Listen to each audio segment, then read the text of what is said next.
முதலில் தாமதமாக மன்னிப்பு கோருகிறேன். அம்பத்தூர்லேருந்து வர லேட் ஆயிடுச்சு. மேடையில் இருக்கின்ற அனைத்து தோழமைகளுக்கும் வந்திருக்கின்ற அனைத்து தோழமைகளுக்கும் இனிய மாலை வணக்கம். சென்னை மிக்ஜாம் புயல் தென் தமிழகத்தில் ஏற்பட்டுள்ள மிகப்பெரிய பேரிடர். இந்த ரெண்டையும் பற்றி தான் நம்ம சில விஷயங்களை பகிர்ந்துக்கலாம்னு நினைக்கிறேன். முதல்ல பொதுவாக நாங்கள் சொல்வது, ரெண்டு டிசாஸ்டர் ஒப்பிடக்கூடாது, ரெண்டு பேரிடர் ஒப்பிடக்கூடாது. பொதுவாக தான், அதான் பொதுவான உள்ள விஷயம். ஆனால் அதன் தன்மைகள் குறித்தும் அந்த பேரிடரை ஆட்சியில் இருப்பவர்கள் கையாண்டது குறித்தும் நிச்சயமாக நாம் பேசலாம். 2015 2023 முறை என்ன வேறுபாடு நம்ம பார்க்கணும். 2023 வந்தது ஃப்ளூவியல் ஃப்ளட்ஸ்ன்னு சொல்லுவாங்க. வெள்ளத்துல 3 வகையான வெள்ளம் இருக்குது. ஃப்ளூவியல் ஃப்ளட்ஸ், கோஸ்டல் ஃப்ளட்ஸ். இந்த 3 வகையான வெள்ளங்கள் இருக்கு. திடீரென்று ஏற்படக்கூடிய மழையில் வரக்கூடிய வெள்ளத்திற்கு பேரு ஃப்ளூவியல் ஃப்ளட்ஸ்ன்னு சொல்லுவோம். திடீரென்று ஒரு பயங்கரமான மழை பெய்யும். ஸோ இந்த முறை நடந்தது கடுமையான மழை பொழிவு 2023. 2015 கடுமையான மழை பொழிவு. ஆனா என்ன வேறுபாடுனா, 2023 பெய்த மழை புயலுடன் வந்த மழை, ஒரு சைக்ளோன வந்த மழை. ஸோ சைக்ளோன் வரும்போது என்ன ஆகும்னா, நீங்க தண்ணியை ஆறுகளில் திறந்து விட்டால் கூட கடல் போய் சேராது. ஏன்னா கடல் கொந்தளிப்பா இருக்கும், கடல் மட்டம் உயர்ந்திருக்கும், ஆற்றுத்திணை கடலுக்குள்ள போக முடியாது. இந்த முறை அதான் நடந்துச்சு. மத்தியானம் 2 மணிக்கு மேல அந்த புயல் சென்னை கொஞ்சம் கடந்த பிறகு, கடலோட சீற்றம் குறைந்த பிறகுதான் தண்ணி கடலுக்குள்ள போக ஆரம்பிச்சது. அதன் பிறகுதான் கொஞ்சம் கொஞ்சமாக படிப்படியாக தண்ணி போக ஆரம்பிச்சது. இது முதல் விஷயம். அன்றைக்கு இருந்த அரசாங்கம், நமக்கு எல்லாம் தெரியும், 2015 இட்ஸ் மேன்மேட் டிசாஸ்டர். நமக்கு எந்த மாற்று கருத்து கிடையாது. ஏன்னா செம்பரம்பாக்கத்தை இன்னைக்கு அட்லீஸ்ட் 3000, 8000, 10,000 படிப்படியாக ஒரு 3-4 நாட்கள்ல திறந்து விட்டு அதை ஃபுல் கெப்பாசிட்டிக்கு வராம வச்சிருந்து திறந்து விட்டு ஒரு மேனேஜ் பண்ணனால திடீரென்று நாம் திறந்து விட தேவையில்லாமல் போய் செம்பரம்பாக்கத்தை தப்பிச்சு. ஆனா என்ன வேறுபாடுனா, கடந்த முறை 2015 வெள்ளத்துல மீனம்பாக்கத்தில் 49 சென்டிமீட்டர் மழை பெஞ்சது. நம்ம அதை மறுக்க முடியாது. ஆனா இந்த முறை மீனம்பாக்கத்துல, நுங்கம்பாக்கத்துல, ஆவடியில, சென்னையின் பல பகுதிகளில் 40 சென்டிமீட்டருக்கு மேற்பட்ட மழை பதிவாவதை நாம் பார்க்க முடியும். எல்லாம் சொல்லுவாங்க 24 மணி நேரத்தில் 40 சென்டிமீட்டர் மழை, 24 சென்டிமீட்டர் 40 சென்டிமீட்டர் மழை சொல்லுவாங்க. ஆக்சுவலா 24 மணி நேரம் கிடையாது, 12 மணி நேரம் தான். 3ஆம் தேதி இரவிலிருந்து 4ஆம் தேதி காலை வரை அடைமழை பெய்ததில்ல. அதுதான் மழை. அவருடைய கணக்குக்காக, ஐஎம்டியோட கணக்குக்காக 24 hour பீரியட் தான் சொல்லுவாங்க. ஸோ ரெயின்ஃபால் பர் டே, அதான் கணக்கு. அதனால 40 சென்டிமீட்டர் மழை சொல்றாங்க. ஆக்சுவலா 40 சென்டிமீட்டர் மழை பெய்தது 12 மணி நேரத்தில். இது நம்ம புரிஞ்சுக்கணும். முதல்ல வெள்ளம், முதல்ல புயல், 2வது பல இடங்களில் அதிதீவிர கனமழை, 3வது செம்பரம்பாக்கத்தை ஒழுங்காக மேனேஜ் பண்ணது. இதுக்கு அப்படியே அந்த சைடு போங்க. செம்பரம்பாக்கத்துல போன முறை 29,000 கனஅடி திறந்து விட்டு நம்மளால் எவ்வளவு பெரிய துயரத்தை சந்திச்சோ நமக்கு தெரியும். இந்த முறை புழல் பூண்டிலிருந்து 45,000 கியூசெக்ஸ் திறந்து விட்டாங்க. 45,000 கியூசெக்ஸ். அப்படி அந்த அளவுக்கு தண்ணி போயிருக்குமானால் ஒட்டுமொத்த வடச்சென்னையும் மூழ்கி தத்தளித்திருக்க வேண்டும். அப்படின்னா வடசென்னை இன்னும் தத்தளிச்சிட்டு இருக்கு, நமக்கு தெரியும். ஆனால் 45,000 கியூசெக்ஸ் தண்ணி கொற்றலையாறுல போகும்போது எந்த அளவுக்கு வடசென்னை தத்தளித்திருக்க வேண்டுமோ அந்த அளவுக்கு தத்தளிக்காம தப்பித்திருக்க முக்கியமான காரணம், எண்ணூர் பழவேற்காடு கழிமுக பகுதியை நாம் ஓரளவிற்காக காப்பாற்றி வைத்ததுதான் முக்கியமான காரணம். நீங்க சென்னை நகரத்தை நாம் எப்படி புரிந்து கொள்ள வேண்டும்? நான் முதல்ல சென்னை முடிச்ச சவுத்துக்கு போற காரங்களை பற்றி நான் சொல்றேன். சென்னை நகரம் எப்படி புரிந்து கொள்ள வேண்டும்? சென்னை நகரம் ஒரு திட்டமிடப்பட்ட நகரம் அல்ல, திட்டமிடப்பட்டு வளர்ச்சி நகரம் கிடையாது. நம்ம நகரத்துக்கு ஜெனட்டிக்காவே பிரச்சனை இருக்குது. என்ன பிரச்சனைனா, ஒரு மீன்பிடி கிராமமாகவும் பல்வேறு பாக்கங்களும் பேட்டைகளும் தாங்கல்களும் நிறைந்த பகுதியாக தான் இன்னைக்கு இருக்கின்ற சென்னை இருந்துச்சு. 500 ஆண்டுகளுக்கு முன்பாக ஒரு மீன்பிடி கிராமம் அது. நுங்கம்பாக்கம், கோடம்பாக்கம், சைதாப்பேட்டை, சேத்துப்பேட்டை, பழவந்தாங்கல், இந்த மாதிரி சின்ன சின்ன தாங்கல்களும் பேட்டைகளும் பாக்கங்களும் மீன்பிடி கிராமங்களும் இருந்ததுதான் இன்னைக்கு இருக்கின்ற சென்னை. சென்னையில லாங் டேங்க் ஒரு டேங்க் இருந்துச்சு. வில்லிவாக்கத்துல இருந்து மாம்பலம் வரைக்கும் அந்த பெரிய ஏரி இருந்துச்சு, லாங் டேங்க். நீங்க ஒரு ரோடு பேரே லாங் டேங்க் ரோடு இருக்கும். நீங்க இந்த பகுதியில் போய் பார்த்தீங்கன்னா அந்த லாங் டேங்கோட எஞ்சிய பகுதி தெரியுமா, மிச்சம் இருக்கின்ற பகுதி சேத்பேட்டில் ஒரு ஏரி இருக்குல்ல, அதான் அந்த லாங் டேங்கோட மிச்சம் இருக்கின்ற போகுது. அப்படி யோசிச்சு பார்த்துவாங்க, எவ்வளவு பெரிய நீர்நிலையை அழித்து, எவ்வளவு பெரிய வயல்வெளிகளை அழித்து இந்த சென்னை என்கிற நகரத்தை நாம் உருவாக்கி இருக்கிறோம் என்பதை புரிந்து கொள்ள வேண்டும். நீங்க சென்னையை ஏதோ நியூயார்க் போன்ற ஒரு வளர்ச்சியடைந்த நகரத்தோடு ஒப்பிடுவது சரி கிடையாது. அது வந்து வாய்ப்பே கிடையாது. இன்னொரு விஷயத்தை சேர்த்து சொல்றேன். நாம வந்து காசால குண்டு போடுறாங்க, அடர்த்தியா மக்கள் தொகை வாழ்றாங்க நம்ம சொல்றோம் இல்லையா? அந்த காசால ஒரு சதுர கிலோமீட்டருக்கு 5400 பேர் வாழ்கிறார்கள். ஆனா சென்னையில் 2011 சென்சஸ் படி, 2021 சென்சஸ் அல்ல, 2011 சென்சஸ் படி ஒரு சதுர கிலோமீட்டர்ல 29,000 பேர் வாழ்றோம். ஸோ பெர் கேபிட்டா டிரைனேஜ் ஃபெசிலிட்டின்னு சொல்லுவாங்க. ஒவ்வொரு தனிமனிதருக்கும் எவ்வளவு வடிகால் இருக்கணும் ஒரு கணக்கு இருக்குது. அது நம்ம சென்னையில நெக்லிஜிபிள், இல்லவே இல்லை. ஸோ இந்த பின்னோட்டத்தில் தான் ப்ளூவியல் ஃப்ளட்ஸ் வித் ஸ்டார்ம், அதாவது வித் சைக்ளோன், நம்முடைய அடர்த்தியான மக்கள் தொகை, அழிக்கப்பட்ட நீர்நிலைகள், அழிக்கப்பட்ட சதுப்பு நிலங்கள், இவை எல்லாவற்றையும் வைத்துத்தான் நாம் சென்னையை முதலில் புரிந்து கொள்ள வேண்டும். நீங்க திடீர்னு வந்து நாங்க பிளான் பண்ண போறோம், நாங்க பக்காவாக்க போறோம், நாங்க வந்து டிரைனேஜ் போட போறோம், மழைநீர் வடிகால் போட போறோம் அப்படின்னு சொன்னீங்கன்னா அந்த சிஸ்டம் ஒர்க் ஆகாது. முதலாம் விஷயத்தை புரிஞ்சுக்கணும். இதே போன்ற ஃபிளாஷ் ஃபிளட்ஸ்க்கு, இதே போன்ற வெள்ளத்திற்கு 4000 கோடி அல்ல 40,000 கோடி செலவழித்தாலும் உங்களால் மழைநீர் வடிகால்களை போட முடியாது. அதை ஃபர்ஸ்ட் புரிஞ்சுக்கணும்.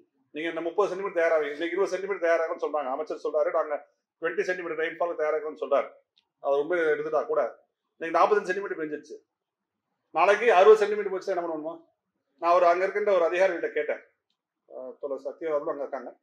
அவங்க தெளிவா சொல்றாங்க, இந்த மாதிரி சென்னை வந்து எப்படி புரிஞ்சுக்கணும்னா 3 தெரு பெருசா இருக்கும். ஸோ இந்த 3 தெருல பெரிய குழாய் போட்டு தண்ணியை கொண்டு போயிருவேன். 4வது தெரு சின்ன தெருவா இருக்கும், அங்க போய் முட்டிட்டு தான் நிற்கும்.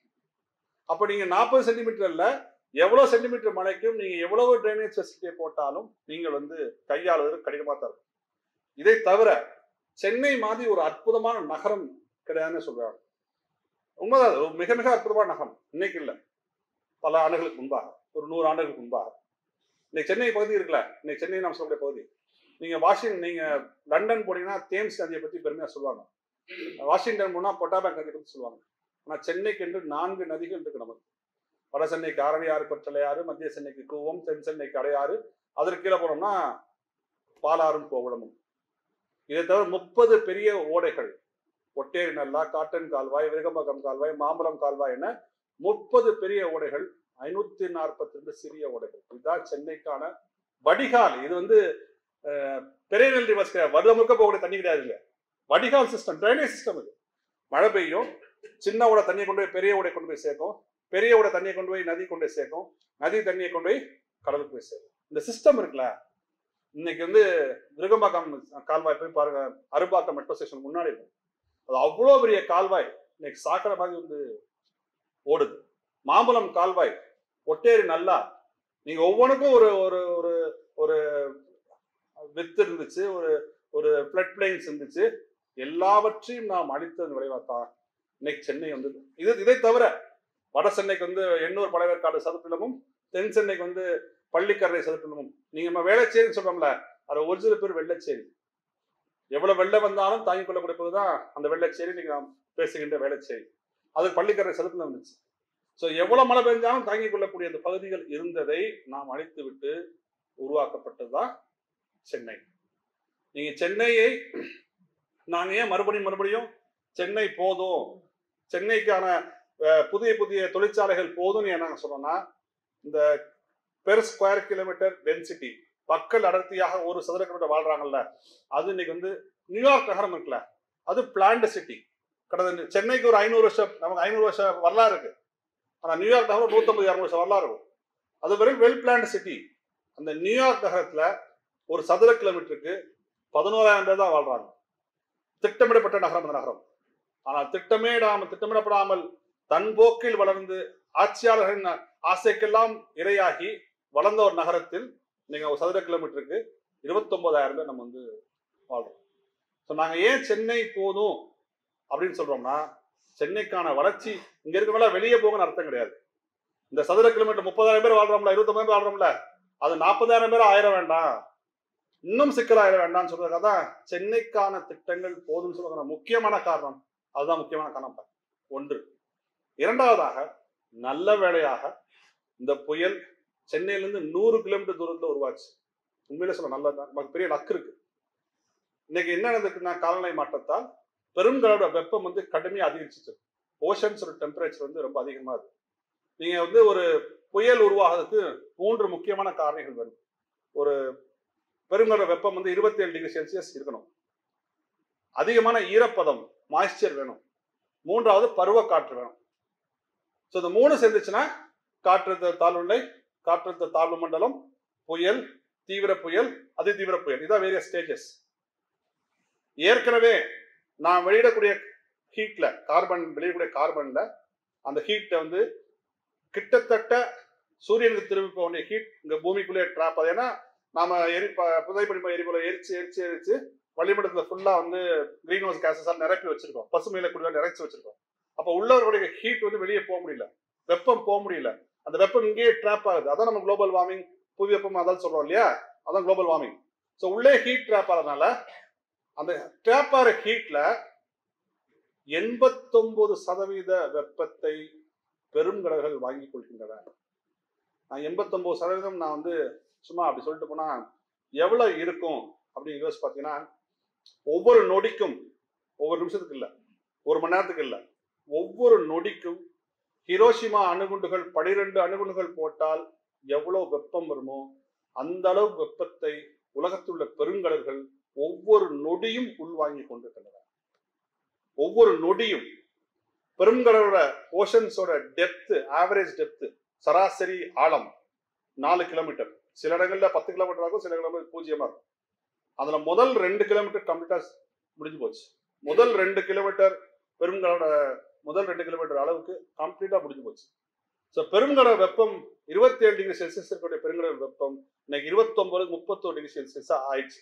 ஸோ 3 வேணும்னு சொன்னேன் புயல் உருவாகுது: வெப்பம், ஈரப்பதம், பருவக்காற்று.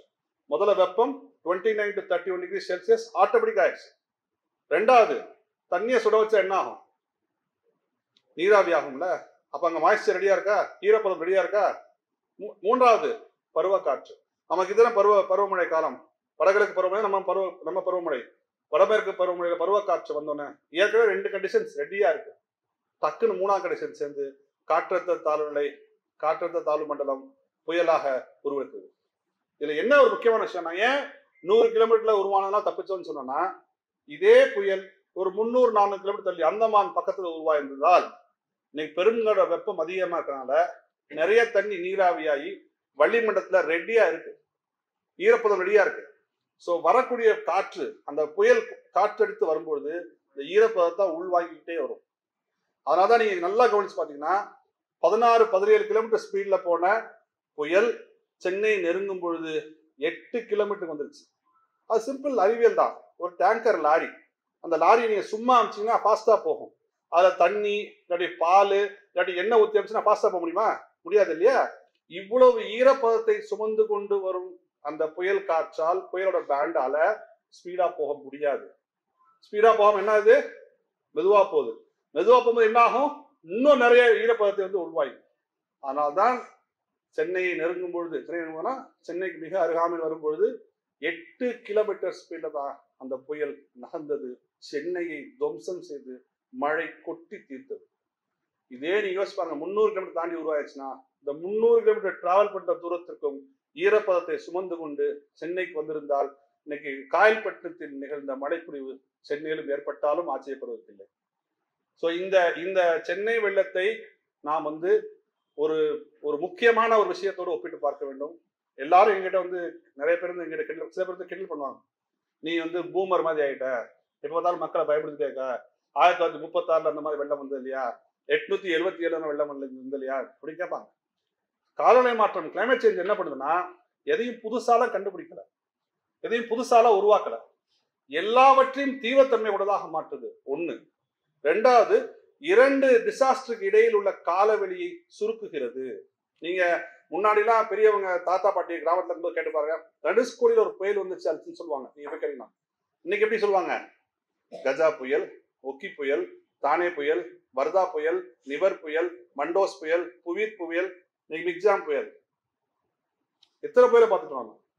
நீங்க முன்னாடி ஏன்னா புயல்களுக்கு இடையான காலத்தை சுருக்குகிறது காலநிலை மாற்றம், புயலோட தீவிரத்தன்மை அதிகரிக்கிறது காலநிலை மாற்றம், புயல்களை கணிக்க முடியாத செய்கிறது காலநிலை மாற்றம். இந்த 3 முக்கியமான விஷயம். இந்த கிளைமேட் சேஞ்சையும் நாம சென்னை வெள்ளத்தையும் நம்ம அப்படித்தான் பொருத்தி பார்க்க வேண்டும். ஸோ அப்ப நாம சென்னைக்கான தீர்வுகளாக நாம் சொல்வது ரொம்ப ரொம்ப சொல்றதுன்னா, முதல்ல சென்னையில் செய்யப்பட வேண்டிய செய்ய யோசித்துள்ள அனைத்து விஷயங்களையும் சென்னைக்கு வெளியே கொண்டு போங்க. முதல் விஷயம் பரந்தூர் விமான நிலையம். அது ரொம்ப ரொம்ப முக்கியமான விஷயம் நான் பார்க்குறோம். பரந்தூர் விமான நிலையத்தை நீங்க சென்னையை இன்னும் காப்பாற்றணும்னா, மேலுமடையாமல் காப்பாற்றணும். சென்னை தமிழ்நாட்டில் 4 நகரங்கள் முக்கியமான நகரங்கள்: சென்னை, நாகப்பட்டினம், கடலூர், தூத்துக்குடி. இந்த 4 முக்கியமான நகரங்கள், மாவட்டங்கள். ஏன் தெரியுமா? சென்னைக்கு பெய்கின்ற மழை, சென்னைக்கு வருகின்ற வெள்ளம் என்பது சென்னையில் பெய்கின்ற மழை மட்டும் கிடையாது. சென்னைக்கு மேற்கு பக்கமாக உள்ள செங்கல்பட்டு, காஞ்சிபுரம், திருவள்ளூர், அரக்கோணம் போன்ற பகுதிகளில் பெய்யக்கூடிய மழை தான் சென்னைக்கு வெள்ளமா வருது. அதே மாதிரி கடலூருக்கு மேற்கு பக்கமாக உள்ள விழுப்புரம், அரியலூர், பெரம்பலூர், திருவண்ணாமலை போன்ற மாவட்டங்களில் பெய்யக்கூடிய மழை தான் கடலூருக்கு வந்து வடிகாலா வரும். நாகப்பட்டினம், டெல்டா மாவட்டங்களில் பெய்யக்கூடிய மழை தான் நாகப்பட்டினத்துக்கு வெள்ளமா வரும். தூத்துக்குடி, திருநெல்வேலி, தென்காசி போன்ற பகுதிகளில் பெய்யக்கூடிய மழை தான் தூத்துக்குடிக்கு வெள்ளமாக வரும். அப்ப இந்த 4 நகரங்களும் தமிழ்நாட்டை பொறுத்த மட்டும் மிக மிக முக்கியமான நகரங்கள். வெள்ளத்தின் பார்வையிலும் சரி, புயல்களின் பார்வையிலும் சரி, இந்த 4 நகரம் முக்கியமான. நீங்க கரெக்டா எடுத்து பாருங்க. நீங்க சந்திச்ச பேடுகள்லாம் எங்க அதிகமா இருந்து பாருங்க. இந்த 4 ஊர்ல இருக்கும், இந்த 4 மாவட்டங்கள் இருக்கும். அதிகமாக தமிழகம் சந்தித்த பேடுகள் எங்க இருக்குன்னா இந்த 4 மாவட்டங்கள், கடற்கரையோர நகரங்கள், கடற்கரையோர மாவட்டங்கள்.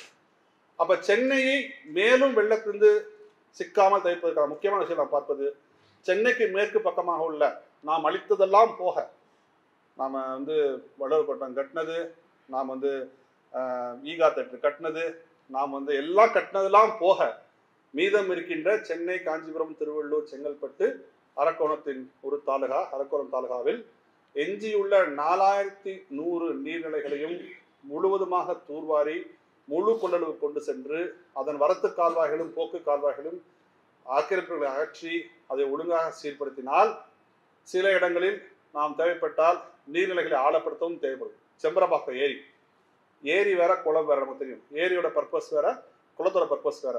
நிலப்பரப்புக்கு மேலே ஏரி இருப்பது ஏரி, நிலப்பரப்புக்கு கீழே இருப்பது குளம். நிலப்பரப்பு மேலே ஏன் ஏரி இருக்குன்னா தண்ணியை திறந்து விட்டால் விவசாய தண்ணி போகணும். குளத்துக்கு கீழே, நிலப்பரப்பு கீழே ஏன் குளம் இருக்குன்னா அது குடிப்பதற்கும் குளிப்பதற்கும் இறங்கி போய் நீங்கள் எடுக்கணும். இன்னைக்கு செம்பரம்பாக்கத்தை பக்கத்தில் யாரும் விவசாயம் பார்க்கறது இல்லை. நீங்கள் விவசாயம் அந்த ஏரியாக்குன்னு அவசியம் இல்லை, ஏரி குளமாக மாற்றிடலாம். நீங்கள் ஏரி குளமாக மாற்றிடலாம். இப்போ இருக்கிறதோட 50% எக்ஸ்ட்ரா ஆக்கலாம். அப்போ நிறைய தண்ணி நீங்கள் சேமிச்சு வைக்க முடியும். நிறைய தண்ணி சேமிப்பதன் மூலமாக என்ன நடக்கும்? சென்னைக்கு வர வேண்டிய வெள்ளம் குறையும். இந்த 4100 நீர்நிலைகளையும் நீங்கள் தூர்வாரி முழு கொள்ளளவு கொண்டு சென்று அதை பாதுகாத்தால் நம்ம கிட்டத்தட்ட 120 to 120 TMC தண்ணீரை நம்மால் சேமிக்க முடியும். 125 TMC ஃபீட் ஆஃப் வாட்டர். நம்ம கர்நாடகாவோட எவ்வளோ சண்டை போடுவோம்? 5 TMC சண்டை போடுவோம். சண்டை போடணும், நம்ம வாங்கணும், நம்ம உரிமை நம்ம இருக்கவே இல்லை. ஆனால் 125 TMC நீரை சேமித்து வைக்கக்கூடிய நீர்நிலைகளை நாம் எப்படி பார்க்குறோன்னா, பரந்தூர் ஏர்போர்ட்டா, ஏர்போர்ட் மாலா, 5 ஸ்டார் ஹோட்டலா, ஏர்வோ சிட்டியாக நாம் பார்க்கிறோம். இந்த நீர்நிலைகள், இந்த பரந்தூர் விமான நிலையம் 13 நீர்நிலைகளை அழித்துதான் உருவாக்கப் போகிறார்கள். கம்பன் கால்வாய் ஒரு கால்வா இருக்கு. அந்த கால்வா வந்து 86 நீர்நிலைகள், 86 கிலோமீட்டருக்கு பயணம் பண்ணி பல நூற்றுக்கணக்கான நீர்நிலை தண்ணியை கொண்டு போய் கடைசியாவது சேரக்கூடிய இடம் தான் செம்பரம்பாக்கம். இந்த கம்பன் கால்வாய் இவர்கள் அறிவித்திருக்கின்ற பரந்தூர் ஏர்போர்ட்டுக்கு கீழே உள்ளதாக வந்து வருது. அவ்வளவும் வயல்வெளிகள். நீங்க கூட ஒரு நோட்டீஸ் கொடுத்துருப்பாங்க. அதுல வந்து ஒரு 1000 சில்லற ஏக்கர் அரசுகிட்ட இருக்குது, 1500 2000 ஏக்கர் அரசுகிட்ட இருக்குது, மிச்சதெல்லாம் நாங்கள் வந்து மக்கள்கிட்ட வாங்கன்னு சொல்லுவாங்க. அந்த 1500 ஏக்கர் எது தெரியுமா? 1000 ஏக்கர் குளம். அந்த 1000 ஏக்கர் குளத்தை தான் அரசு இருக்கு, நாங்கள் பார்த்துக்கிறோம்னு சொல்றாங்க. நெல்வாய்னு ஒரு ஏரியா இருக்கு, அந்த பேருடைய நெல்வாய். 300 சில்லற ஏக்கர் அந்த நெல்வாய் ஏரி. அதை நம்பி பல நூற்றுக்கணக்கான விவசாய நிலங்கள் இன்னைக்கும் இருக்குது. அப்ப இதை அழித்து விட்டு நாம் ஒன்றும் விமான நிலையம் வேண்டாம்னு சொல்லவே இல்லை. அது நம்ம ஒன்றும் வேணாம்னு சொல்ல. நீங்க சென்னையில வந்து சென்னையிலிருந்து பயணம் போகக்கூடிய 10 பேர், வெளிநாட்டு பயணம் போகக்கூடிய 10 பேர்ல 7 பேர் சென்னையை சேராதவர்கள். சென்னையிலிருந்து பயணம் போகக்கூடிய 10 ஊர்கள், அந்த ஊர்களில் 9 ஊர்கள் சென்னையிலிருந்து 3 மணி நேரம் பயணத்தில் போகக்கூடிய ஊர்கள். சிங்கப்பூர், மலேசியா, அந்த பக்கம் போனோம்னா அபுதாபி, துபாய், கட்டார், ஓமன், இந்த ஊர்கள் இருக்கு இல்லையா, சென்னையிலேருந்து 3-3.5 தான் போகக்கூடிய ஊர். இங்கே தான் 9 பேர் போகிறான். சென்னையிலேருந்து போகக்கூடிய 10 பேர் 9 பேர் இந்த ஊர் தான். ஒரே ஒரு ஆள் மட்டும் லண்டன் போகிறாங்க. அப்போ நாம என்ன சொல்கிறோம், திருச்சி, மதுரை, கோயம்புத்தூர், தூத்துக்குடி இந்த 4 விமான நிலையத்தையும் விரிவுபடுத்துங்க. ராம்நாடுக்காரன் வந்து அதுலேருந்து போட்டோம், டெல்டா மாவட்டக்காரங்க திருச்சியிலேருந்து போட்டோம், தென் மாவட்டத்தை சேர்ந்தவங்களாம் தூத்துக்குடியிலேருந்து போட்டோம், மேற்கு மாவட்டத்தை சேர்ந்தவங்களாம் கோயம்புத்தூர்லேருந்து போட்டோம். இந்த அப்படி பண்ணிட்டீங்கன்னா சென்னை எதற்கான விமான நிலையமாக இருக்கும்னா, சென்னை, காஞ்சிபுரம், செங்கல்பட்டு இந்த ஊர் இருக்குல்ல, இவர்கள் பயணம் போகக்கூடிய விமான நிலையமாக சென்னை இருந்தால் போதும்.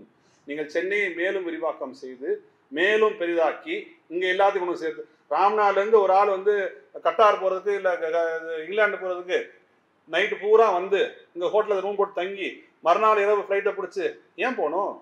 ராமநாதபுரத்து 2 மணி நேரத்துக்கு மதுரை போயிடலாம். ஃப்ளைட் எடுத்தோம்னா அன்றைக்கி 3 மணி அடுத்த 3 மணி நேரத்தில் ஒரு கட்டாரோ, துபாயோ, சிங்கப்பூரோ வந்து போயிடலாம். அவர் எதுக்காக 8 மணி நேரம் 10 மணி நேரம்? நீங்கள் நான் இவங்களுக்கு சொல்லுவாங்க, வாதத்துக்காக நான் சொல்கிறேன். இவர்கள் சொல்வார்கள் பேசும்பொழுது, பெங்களூர் வந்து 5,000 வந்துச்சு, சென்னை விமானம் 3,000 5,000 போயிடுச்சுன்னு சொல்லுவாங்க. ஒரு விஷயத்தை புரிஞ்சுக்கணும், கர்நாடகாவில் ஒரே ஒரு விமானம் பெங்களூர் விமானம் தான். வேற ஏர்போர்ட் இருக்குது, பெங்களூர் ஏர்போர்ட் இருக்குது, ஹூப்ளி ஏர்போர்ட் இருக்குது, ரொம்ப சின்ன சின்ன விமானங்கள். Bangalore airport table top runway நமக்கு தெரியும், பெருசாக விரிவாக்கம் செய்ய முடியாது. அப்போ இருக்கின்ற ஒரே ஒரு பெரிய விமான நிலையம் பெங்களூர் தான். ஏன் தெரியுமா? முன்னாடி இந்த பெங்களூர் பெரிய ஏர்போர்ட் வர்றதுக்கு முன்னாடி எல்லாரும் சென்னைக்கு வந்து போனாங்க. பெங்களூர் ஏர்போர்ட் சின்ன ஹெச்ஏஎல் ஏர்போர்ட் ஊருக்குள்ள இருந்துச்சு, ரொம்ப சின்னது, ஒரு சின்ன ஃப்ளைட்ஸ் மட்டும் தான் இறங்க முடியும். அதனால மக்கள் இன்டர்நேஷனல் ஃப்ளைட்ஸ் தான் ஆப்ரேட் பண்ணாம இருந்தாங்க. அதனால எல்லாம் சென்னைக்கு வந்தாங்க. இன்னைக்கு நான் சொல்றேன், நீங்க பரந்தூர் விமானத்தை கட்டினால் கூட கோயம்புத்தூர், திருப்பூர், தர்மபுரி, கிருஷ்ணகிரி, ஓசூர்லேருந்து போகக்கூடியவர்கள் யாரும் சென்னைக்கு வரமாட்டாங்க. பரந்தூருக்கு வரமாட்டாங்க. ஏன்னா பெங்களூர் பக்கம். நீங்க கன்னியாகுமரிக்கான ஒருத்தராவது வந்து சென்னைக்கு வந்து விமானம் ஏற சொல்ல பார்ப்போம், வரமாட்டாங்க. ஏன்னா 70 கிலோமீட்டர் திருவனந்தபுரம், அழகா அங்க போய் வந்து திருவனந்தபுரத்துல ஏறி அவங்க எந்த ஊர் போனா போயிட்டே இருப்பாங்க. அப்ப இது வந்து விமான நிலையங்களை வந்து பல இடங்களில் விரிவாக்கம் செய்வது வெறும் பயணங்களுக்காக மட்டுமல்ல, அதை சார்ந்த ஏற்றுமதி வரும், அதை சார்ந்த பொருளாதார வளர்ச்சி வரும், நிறுவனங்கள் கூடுதலாக அந்த பகுதிக்கு வரும். நாங்க வந்து சென்னையை டீகன்ஜஸ்ட் பண்ணுங்கன்னு சொல்றதுக்கான முக்கியமான காரணம், இனிமேல் எந்த பேடரும் மிக தீவிரமான பேடர் தான் வரும். நீங்க வந்து இந்த பழைய சினிமா படத்துல டைலாக் வரும்ல, மாதம் மும்மாறி மழை பொழிந்ததா மண்ணா, அப்படிலாம் கிடையாது. 3 மணி நேரத்தில் எவ்வளவு மழை பெய்யும், அவ்வளவுதான். ஒரு வருஷம் பெய்ய வேண்டிய மழை காயல்பட்டினத்துல ஒரு நாள்ல, அதுவும் 14 மணி நேரத்துல பெஞ்சிருக்கு.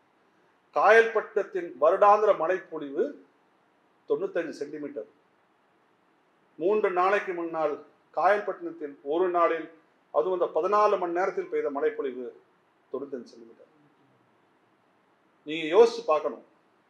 என்னுடைய சில நிறைய தரவுகளோட ஒர்க் பண்றதுனால சில பேர் பேசிட்டு இருப்போம்.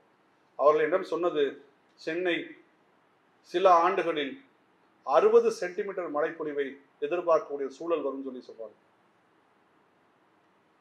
அப்ப நம்ம என்ன சொல்ல வரோம்னா, சென்னை போதும், எல்லா விரிவாக்கத்தையும் வெளியே கொண்டு போங்கன்னு சொல்றோம். இன்னொரு முக்கியமான விஷயம், ஒரு 5 நிமிஷம் பேசுங்க. தமிழக அரசு முக்கியமான ஒரு குற்றச்சாட்டை வச்சது, இந்த மாதிரி காயல்பட்டினத்திற்கு 95 சென்டிமீட்டர் மழை பெய்யும் என்பதை இந்திய வானிலை மையம் எங்களுக்கு தெரிவிக்கவில்லைன்னு சொல்லுவாங்க. 100% உண்மை. 100% உண்மை. அந்த தொடர்ச்சியை நான் ஃபாலோ பண்ண சொல்றேன். இங்க நான் வந்து அரசு சொன்னது சரின்னு சொல்றதுக்காக சொல்ல, அரசு செய்த தகவலையும் நான் வந்து சுட்டிக்காட்ட தான் சொல்றேன். இந்த அரசு நிவாரண பணிகளை ஓரளவுக்கு ரியாக்டிவாக, ரெஸ்பான்சிவாக பண்ணுச்சு. சென்னையில் வெள்ளம் வந்த பிறகு அமைச்சர்கள் அதிகாரிகள்லாம் போனாங்க, ஏதோ பண்றாங்க, ட்ரை பண்றாங்க.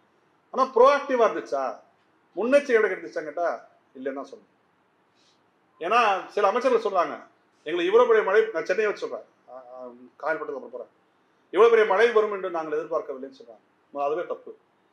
ஏனென்றால் இந்த ஆண்டு, அடுத்த ஆண்டு, அதுக்கு அடுத்த ஆண்டு, இந்த 3 ஆண்டுகளும் எல் நீனோ சூப்பர் எல்னினோ காலம் என்பதை உலக வானிலை மையம் வேர்ல்ட் மெட்ரலாஜிக்கல் ஆர்கனைசேஷன் அறிவிச்சிட்டாங்க. நாங்களே ஊரில் ஏப்ரல் மாதம் ஒரு வீடியோ போட்டிருக்கோம். நான் எங்களுக்கு ஒன்றும் பெரிய ஆக்சஸ்லாம் கிடையாது, கவர்மெண்ட்டோ எங்களுக்கு ஆக்சஸ்லாம் கிடையாது. இருந்தாலும் நாங்கள் ஏப்ரல் மாதம், இந்த ஆண்டு ஏப்ரல் மாதம் வீடியோ போட்டிருக்கோம்.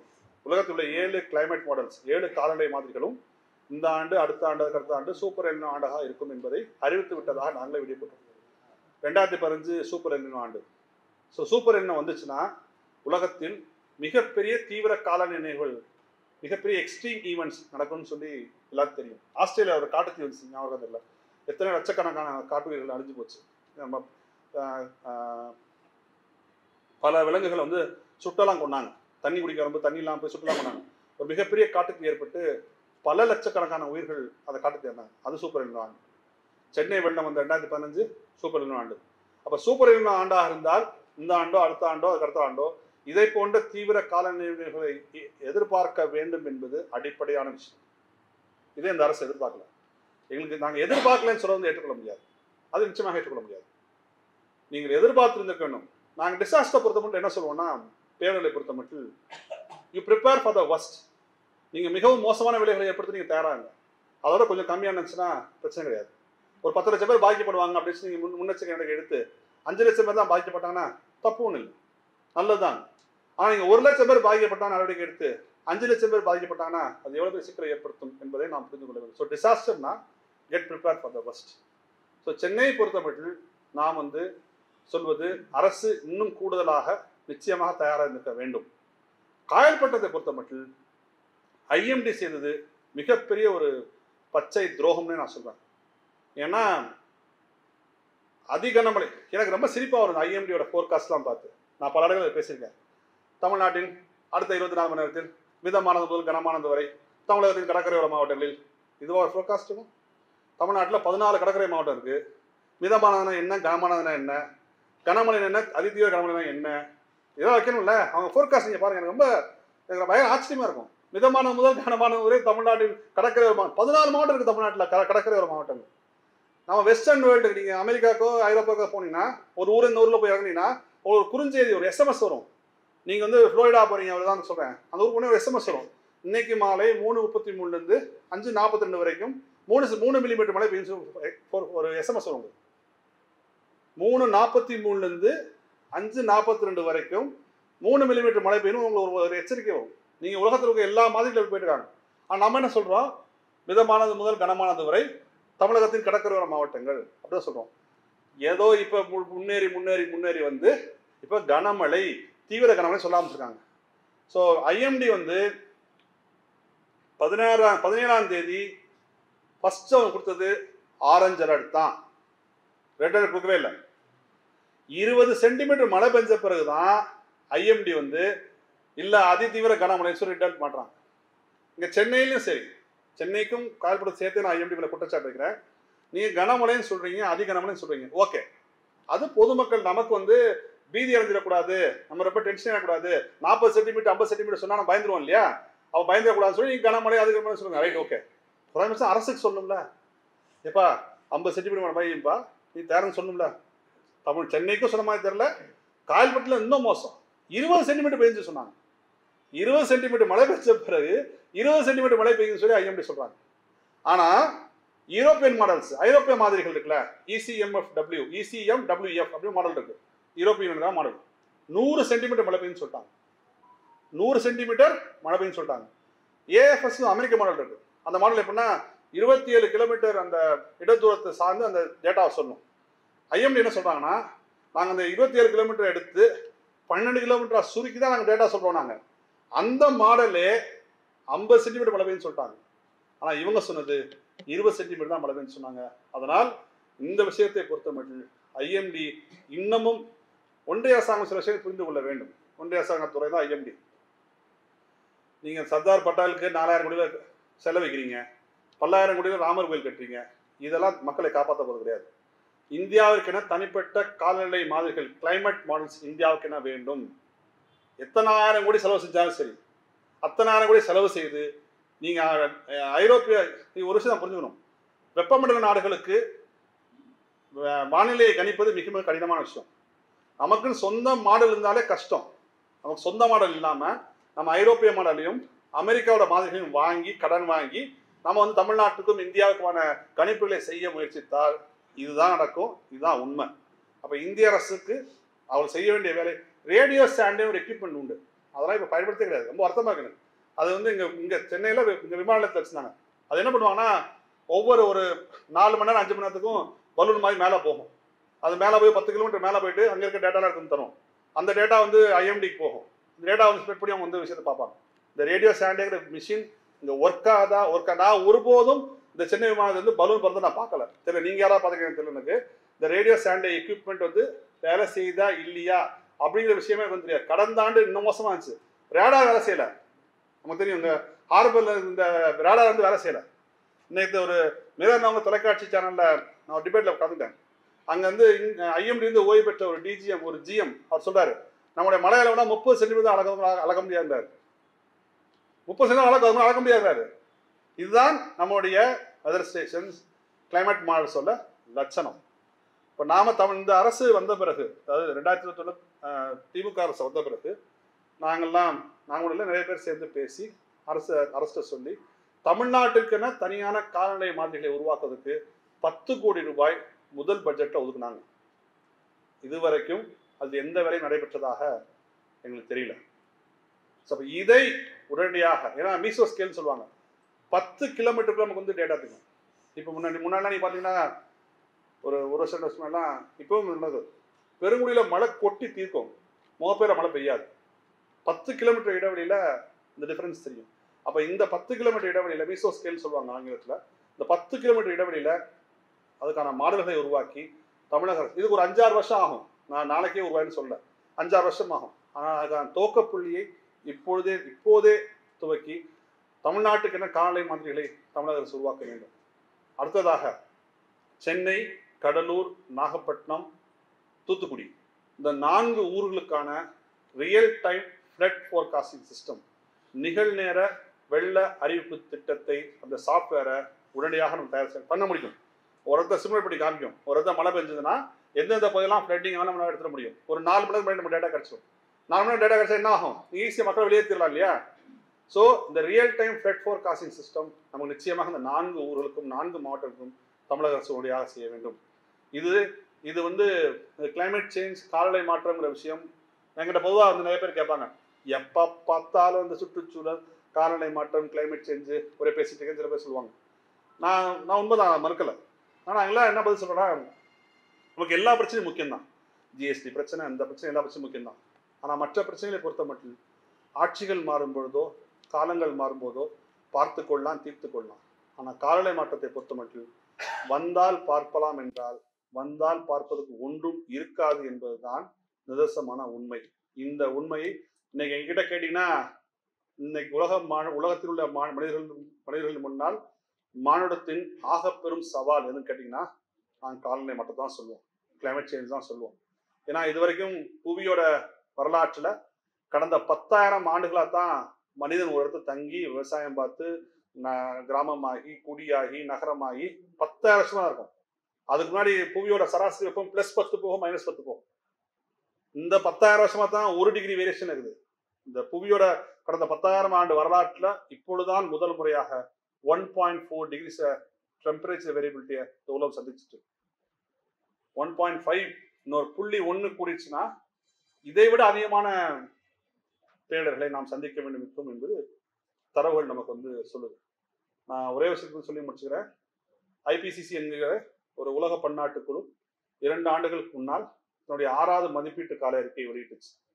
அந்த அறிக்கை என்ன சொல்லுச்சுன்னா, பிப்ரவரி மாதம் 1986க்கு பிறகு இந்த உலகத்தில் பிறந்த எந்த குழந்தையும் தன்னுடைய வாழ்நாளில் ஒரு இயல்பான மாதத்தை கூட பார்த்ததில்லைன்னு சொல்லி சொன்னது.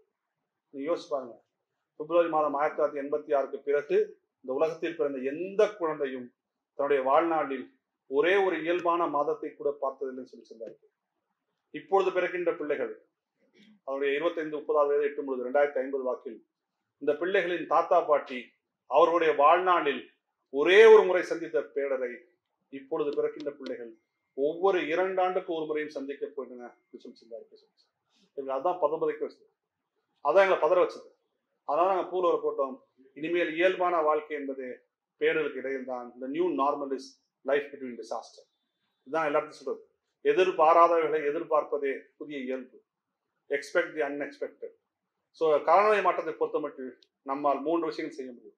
ஒன்று, அந்த காலநிலை மாற்றத்தின் தாக்கத்தை மட்டுப்படுத்த புதைப்படிம எரிபொருளை பயன்படுத்துவதை முழுவதுமாக கைவிட வேண்டும்.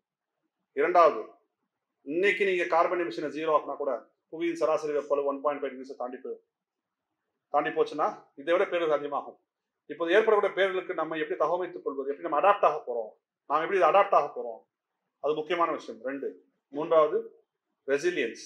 தஞ்சாவூர் தலையாட்டி பொம்மை தள்ளி விட்டா டக்குனு வந்து நிற்குதுல, அதே மாதிரி ஒவ்வொரு பேரிடர் வந்த பிறகும் நாம் எவ்வளவு விரைவாக மீண்டெழுகிறோம் என்பதுதான் ரெசிலியன்ஸ். மீள்திறன் கொண்ட ஒரு சென்னையை, தமிழ்நாட்டின் தாய்நிலத்தின் தலைநகரை 22ஆம் நூற்றாண்டில் காலநிலை மீள்திறன் கொண்ட நகரமாக, மாநிலமாக மாற்றுவதுதான் தமிழ் தாய்நிலம் இன்னும் பல்லாயிரக்கணக்கான ஆண்டுகளுக்கு உயிர்ப்புடன் வாழ்வதற்கு ஒரு முக்கியமான விஷயமாக இருக்கும். அதுதான் முக்கியமான செயல்பாடாக இருக்கும் சொல்லி இந்த வாய்ப்பை கொடுத்த தோழர் மகேந்திரனுக்கும் மற்றும் இதுகாலம் பொறுமையான அந்த அனைத்து நன்றி தெரிவித்து நன்றி.